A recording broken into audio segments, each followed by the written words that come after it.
तो क्या कोई ऐसी सफाई होती है कि हम जो कचरा है वो ऊपर से हटा दें और जो उसके नीचे वाला कचरा है वो हमें ना दिखे? कितना अच्छा हो कि ऊपर का कचरा हमने हटाया तो बस कचरा हटा हुआ ही दिखे, नया कचरा ना दिखे हमारे को।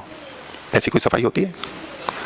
होती है। वो कब होगी? जब सारा कचरा निकल जाएगा, तो फिर कोई कचरा नहीं दिखेगा। लेकिन यदि हमने कचरा हटाया है और नया कचरा दिख रहा है तो ये चिंता का विषय है हमारा। ये तो और कचरा दिखने लग गया, मैंने तो ये हटाया, अब ये कचरा और दिखने लग गया, अब ये कचरा और दिखने लग गया। इससे तो अच्छा था वो पहले वाला ही, क्योंकि थोड़ा सा ही कचरा था। यहाँ तो पता नहीं क्या क्या निकल रहा है और क्या क्या दुर्गंध आ रही है। क्या ऐसा सोच के हम कचरा हटाना बंद करते हैं यदि हमें सारा कचरा हटाना है? कभी भी नहीं करते हम ऐसा। तो साधना में हम ऐसा क्यों करें कि कोई वृत्ति उठ रही है तो हम सोचें तो क्या उठ गई है, बंद करो तुरंत, तुरंत इसको ढक दो। भाई हमारा लक्ष्य केवल तात्कालिक रूप से दुर्गंध या कचरा न दिखना है तो ठीक है, कालीन बिछा दो, है उपाय वो भी कि अतिथि आ रहे हैं और कचरा ना दिखे तो कालीन बिछा दिया, चादर बिछा दी, चलो हो गया काम। यदि हम उस स्तर पर जी रहे हैं तो ये उपाय चलते रहेंगे और हम भी इनको उपाय मानते रहेंगे, और जो वास्तविक उपाय हैं उनको हम अनुपाय समझते रहेंगे, तो लेकिन मूल समस्या समाप्त नहीं होगी। तो वैदिक जो साधना पद्धति है वो विवेक वाली पद्धति है। वो अविवेक पैदा करके साधना के रूप में प्रस्तुत करने वाली नहीं है। वो आंख खोल करके चलने वाली है। आंख खोलेंगे तो गड्ढा भी दिखेगा, तो पत्थर भी दिखेगा, तो सही भी दिखेगा। आंख बंद करके सब कुछ अच्छा है, ये पद्धति नहीं है।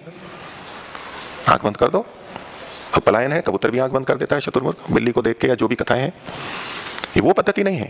ये विवेक वाली आंख खुली रहते हुए हमें उस समस्या का समाधान करना है।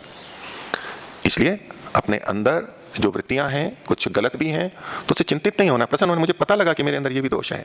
किसमें दोष नहीं है? किसमें कुसंस्कार नहीं है? तो जन्म जन्मांतर से चले आ रहे हैं, तभी तो हम बंधन में हैं। हमने डाल रखे हैं, किसी ने कम या अधिक, इसीलिए तो मनुष्य जन्म मिला है हमें। तो एक तरफ जब हम ध्यान करते हैं ईश्वर का और हमारी चाह है कि ईश्वर पर ही ध्यान रहे, उस समय सांसारिक विषयों का ध्यान ना आए, मुक्ति का ध्यान रहे, ऐसी शांत स्थिति रहे, वो भी हमारे लिए करनी है। लेकिन उसकी भूमिका के रूप में हमें ये सब काम भी करने होते हैं।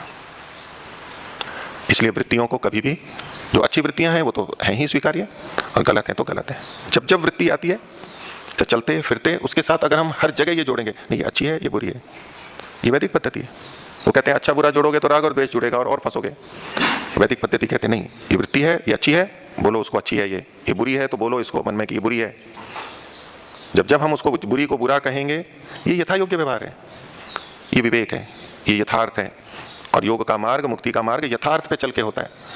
गलत को भी सही या गलत को भी गलत ना माने तो ये मार्ग नहीं चलेगा, वो अयथार्थ मार्ग है। गलत को गलत मानने में क्यों हम संकोच कर रहे हैं? उसमें क्या हानि है? गलत को गलत मान के उससे हम बचेंगे।